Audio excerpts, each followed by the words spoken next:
مثلكم يا القيادة. قلت حيابكم يا كل شاعر ورجال، حيابكم يا كل شاعر ورجال، نظم قصيده وارسله من مراده.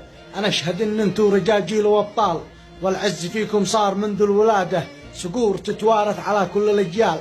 ما همكم حرب العدو واقتصاده، لا دقت الساعة على كل الأحوال، تغزو بني صهيون عسكر وقاده. تشهد لكم كل العشائر بالأفعال، أسود أرض الرافدين وامتجاده. وبالأخير يا كل شاجع ورحال، برسل تحياتي من أرض السعادة. وسلام تحياتي لكل شعراء العراق، وأتمنى تطلعوا يكسبون.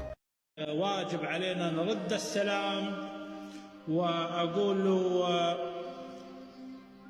حنا خير من رد السلام وقال، وهذا فينا أهل العراق عادة، نشيل الحمل عنكم إذا مال، ونكل أهل اليمن حب زيادة، ما رح نمسكم فيكم عال، نعيد تاريخ الجدود وامجاده.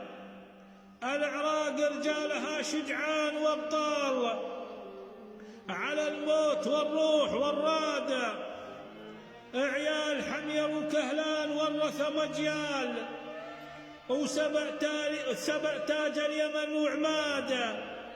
الإسلام حرر كثير أغلال، وجل العنصرية والتعبد وحقاده.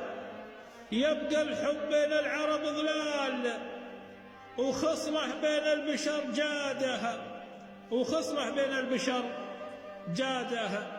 وسلامتكم مع الشاعر عمار اليساري الطائي من دولة العراق.